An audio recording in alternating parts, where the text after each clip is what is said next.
Shalom Aleichem and welcome to a new video from me. Today we are talking about the new moon and the hoax of the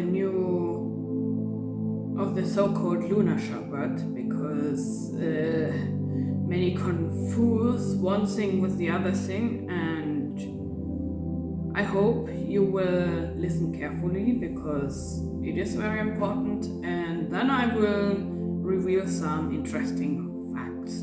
So if you already like the video, then I would love to invite you to like, subscribe and share with everyone so that you don't miss any other interesting video again.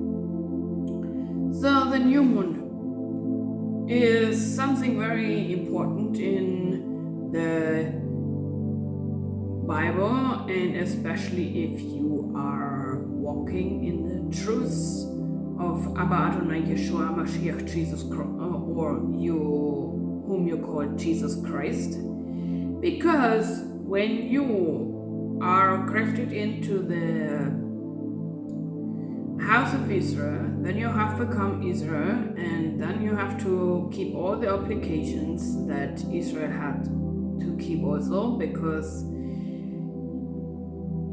Adonai set one law for the native and the stranger. There's one law, there's one Torah for everyone.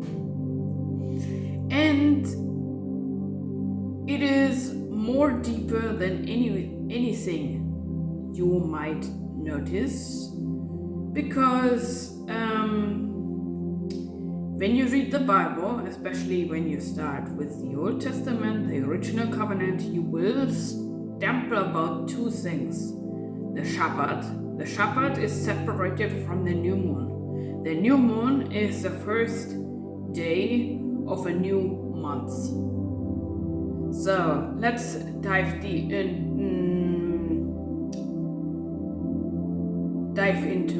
the topic. The new moon of the Bible answers for all believers. Many believers who have embraced the Hebraic roots of their faith look forward each new moon. But what, if anything, do new moons have to do with our faith?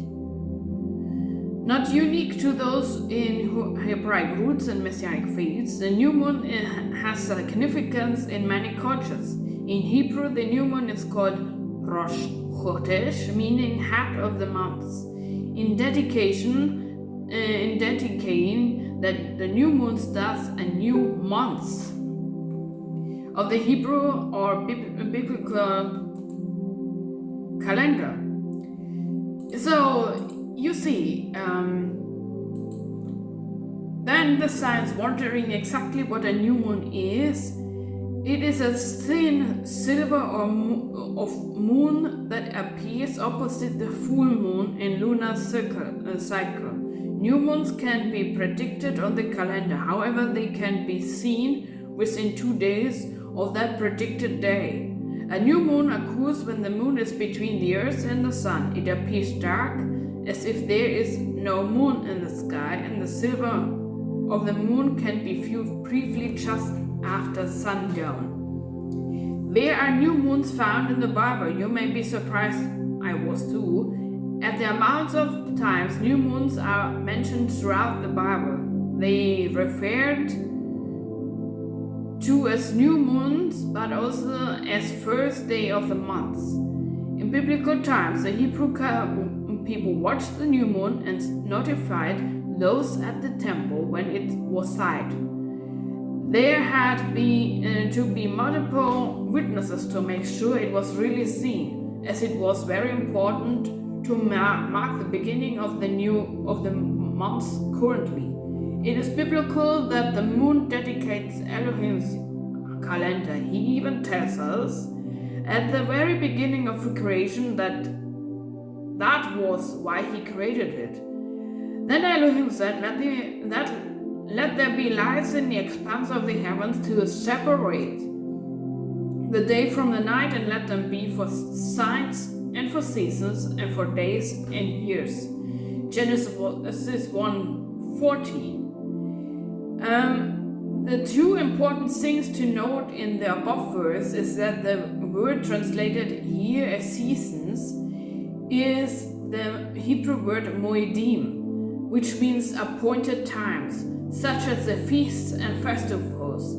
The other important thing is that we notice here that watching the lights in the expanse of the heavens reveals Elohim's calendar to us. And Elohim's people aren't to use the new moons in the way only in Old Testament times. We see that believers in the New Testament continued to observe the new moons even after Yeshua's ascent to heaven. Colossians 2:16, and we will even use them in the future in the New Jerusalem. Isaiah 66:23-24 and Ezekiel 46:1-7 we will go into when we are finished with reading and to dive into the biblical facts. The Bible shows us that some significant things occurred in the first day of the month, and it clearly points out that these things occurred on the first day versus just any day of the month. Here are some of the places where Rosh Chodesh, the new moon, appears in the Bible. It was the day the mountaintops became visible after the flood, as well as the day the water was completely dried up. Genesis 8:5 and 13. It was when the tabernacle was set up. Exodus 40:1-2. The holiday of Yom Teruah, or the Yom Kippur. The Feast of Trumpets. It is to be on the new moon of the 7th month, Leviticus 23:24. It is one of the times Elohim talked with Moses, Numbers 1:1. Aaron, priest and Moses' brother, died, Numbers 33 verse 38. David was expected to attend a meal with the king Saul, but did not show up. 1 Samuel 20. The Shemite woman had to visit Elisha even though it wasn't a new moon when she would have been expected to go. 2 Kings 4:23. Ezra started reading the Torah to Israel in Jerusalem. Ezra 7:6-10. Elohim's word came to two prophets, Ezekiel 26 verse 1 and Haggai 1:1. How is it relevant to our faith? Aside from new moons being mentioned in the Bible and coinciding with biblical events, how are new moons relevant to our faith as Bible-believing believers? To alert us to Elohim's eternal calendar, important biblical events tend to occur according to the calendar Elohim set up. In Leviticus 23, he laid out the biblical holy days, including Passover and Shavuot. When Yeshua died on Passover, it taught us that there are similarities between Yeshua and the Passover lamb. On the day the apostles were celebrating Elohim, giving the law on Shavuot, the Ruach HaKodesh was given to them, which caused them to understand the law was now being written on their hearts. Biblical events lining up with the calendar Elohim set up is one of the most amazing things I have found in the Bible. I encourage you to look for more of these coinciding events. There are many. Do you know the proper times to observe the biblical holy days? When we pay attention to the new moons, we know when each month on the Hebrew calendar begins. In Leviticus 23, we are given the months and day. Each holy day is to be observed. The new moon tells us which day is the first, and we can count from there to know when to observe a holy day. The biblical holy days are of great significance to us believers' faith.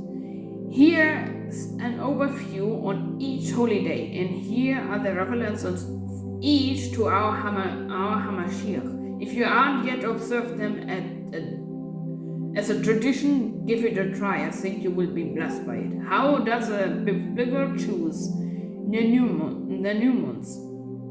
With no temple at which to offer sacrifices, it is not biblical clear how to observe the new moons. However, regardless of how it was done, it is clear that the Bible that Yeshua that Elohim wants his people to notice when the first day of the month occurs. We can look in the Bible for some direction on what to do on each new moon thou. We can find out that what was done on new moons on the biblical Bible and see what of that we can practice in our day and age to learn, observe that Elohim intended us to do.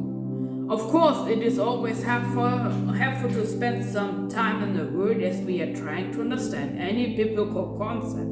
Here are now some references to the new moon and what was done in that time. Blow shofars, number 10:10. Present an offering at the temple. Numbers 10:10. Numbers 28, verse 11 and verse 14. Ezra 3:5, Nehemiah 10:32-33. Have a celebratory meal. David was expected at a meal with the king. 1 Samuel 20:5-27.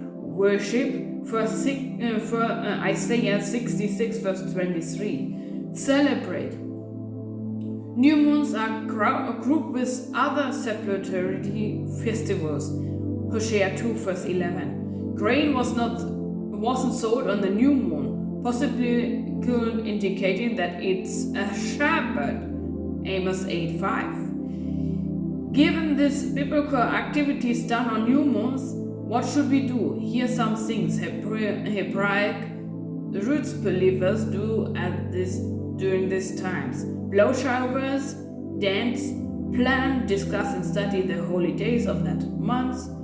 Women gather, pray. How do we know that what the new moons are? First of all, watch the sky and use the calendar.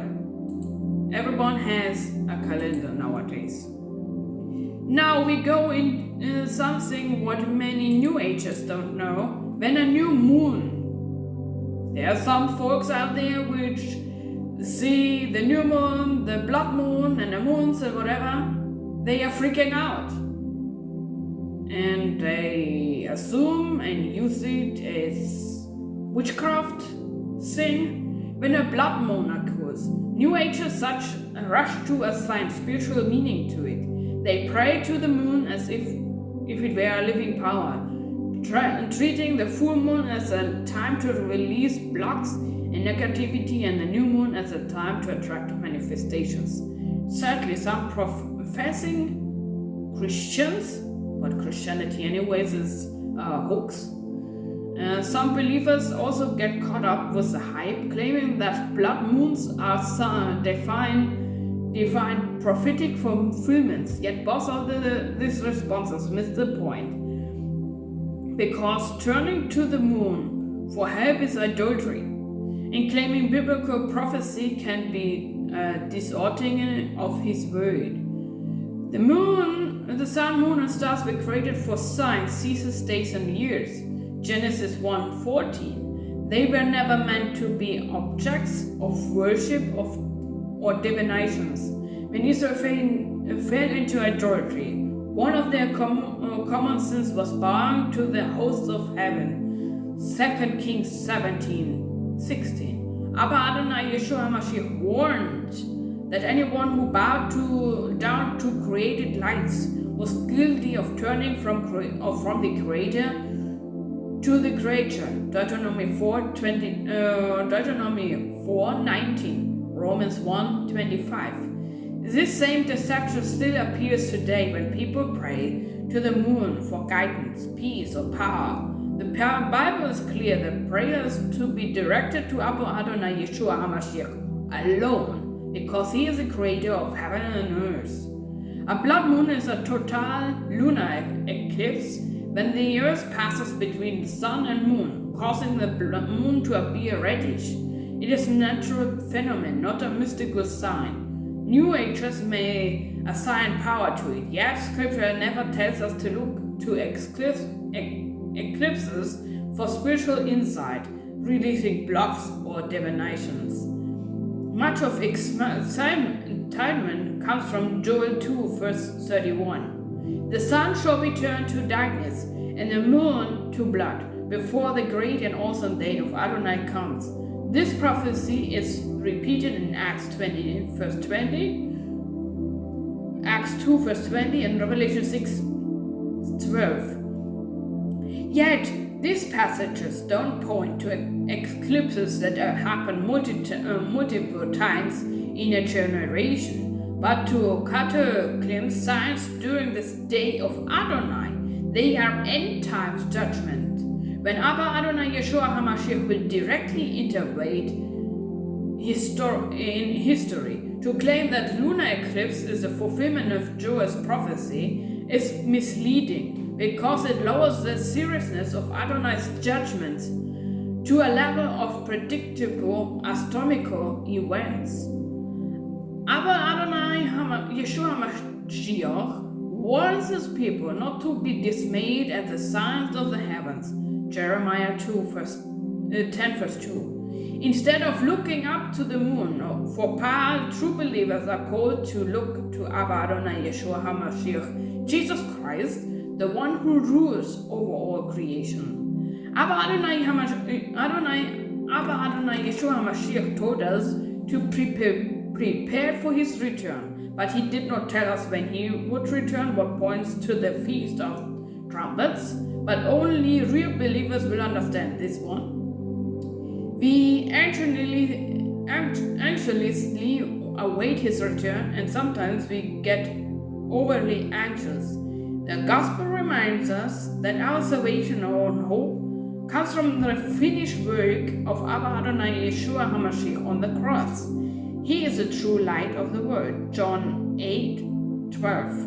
When the world becomes fascinated with blood moons, horoscopes, Mercury retrogrades, or lunar cycles, true believers need to remember the words of Psalms 121, verse 2. My help comes from Adonai, who made heaven and earth. The moon is a created light that points us back to the one who created it. The heavens declare the glory of Elohim, and the sky above proclaims his handiwork.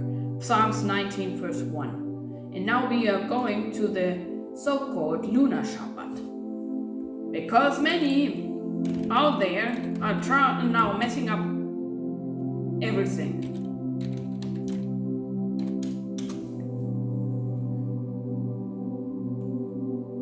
Because it is a really big lie. The hoax, the lie of the Lunar Shabbat. Some teach that through various calendars, changes and other factors, the true seventh day of the week cannot be accurately identified. But this is simply not true. Calendar changes haven't changed the seventh day.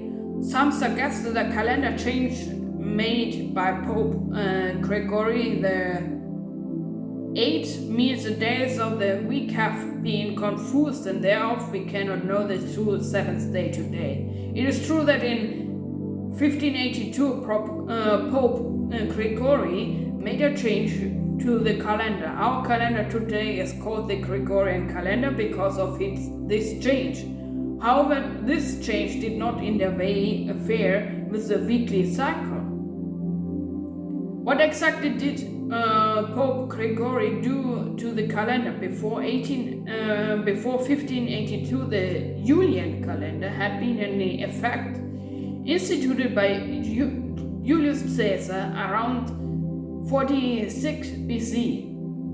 But the Julian calendar had calculated the length of the year as 365 4 days. The year was actually 11 minutes shorter. Those 11 minutes accumulate, and by 1582 the numbering of the calendar was 10 days out of harmony with the solar system. Gregory simply dropped those 10 days out of the numbering of the calendar. It was Thursday, October 4, 1582. The numbering of the calendar was, and the next day, Friday, should have been October 5, but Gregory made it October 15 instead, dropping exact 10 days to bring the calendar back into harmony with the heavenly bodies. The next day became the 5th of October 1582, and it was still a Friday. The 7-day week did not change. Did Pope Gregory's calendar change really confuse the days of the week? No. Friday still followed Thursday, and Saturday still followed Friday. The same 7th day remained, and the weekly cycle was not disrupted.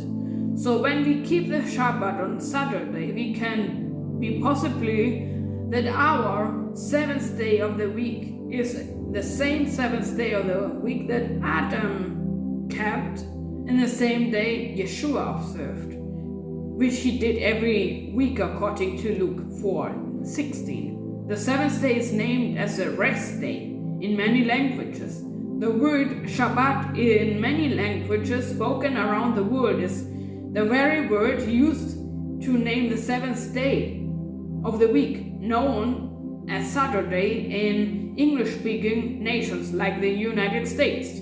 For example, the Spanish word Saturday, Sábado, which means Shabbat. When these languages originated long ago, the 7th day of the week, Saturday, was recognized as Saturday, Shabbat. The Israeli people, the chosen nation, have kept the 7th day as Shabbat for millennials, for centuries.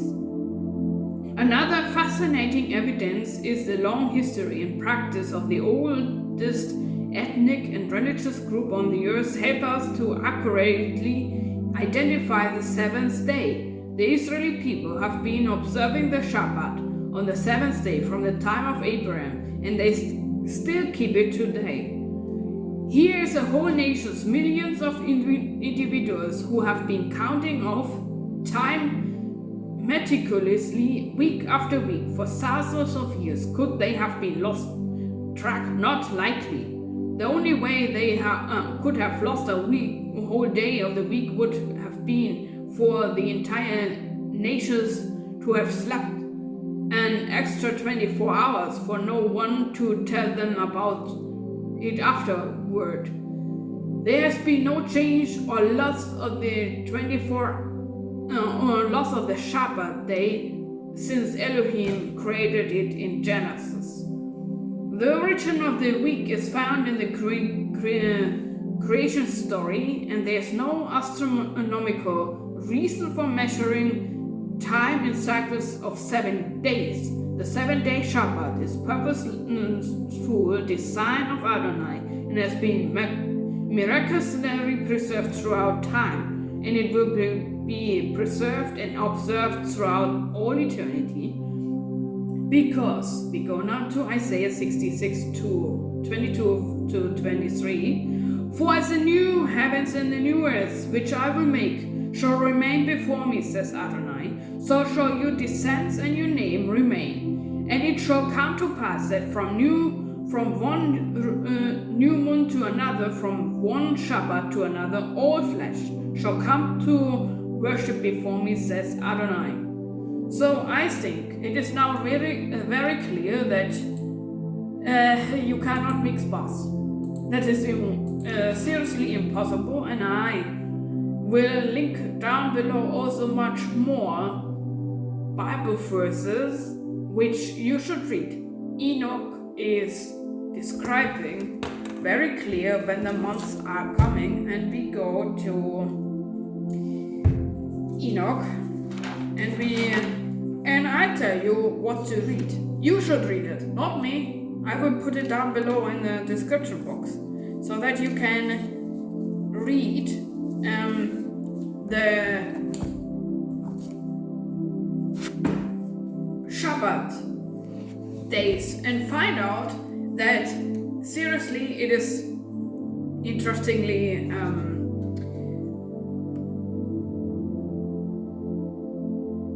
already written in the scriptures, and I advise you to read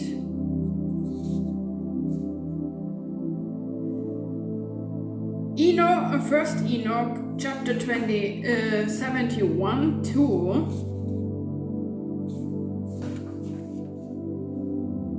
chapter 75, and I will put it down below so that you can read it for yourself. And in my opinion, you really should lay aside the assumption that people are not really into the truth. Enoch is pointing out to the true Shabbat. I will put, after the video, I will put into the Enoch calendar as it is according to the Lunar Shabbat calendar. And then now we go to a very interesting fact, because the natives Americans have a calendar that is called the turtle calendar. And they have exactly the same months, the same counting like ancient Israel, because it goes after the moon. The turtle calendar, well known meaning, appears in several Native American and First Nation traditions, where the turtle shell is understood as a natural lunar calendar. Many turtle shells have 13 large plates on the top, which correspond to the 13 full moon in a solar year. Around the edge of the shell are usually 28 smaller plates aligning with the roughly 28 days of the lunar cycle. In this culture, time is measured not only by numerical counting, but by changes in the land, the seasons, and the relationships between living beings. The 13 moons are often have meaningful names. And now we jump into the 3 different tribes. And I will put it down below and you can read for yourself. It is exactly what I wanted to say.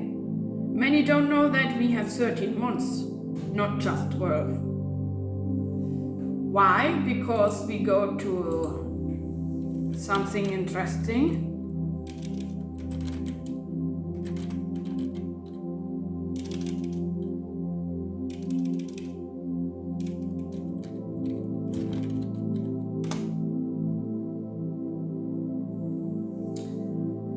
The 13th month in Ezekiel, and I will link it down below, in Ezekiel 4, 1 to 11. And I will link everything down below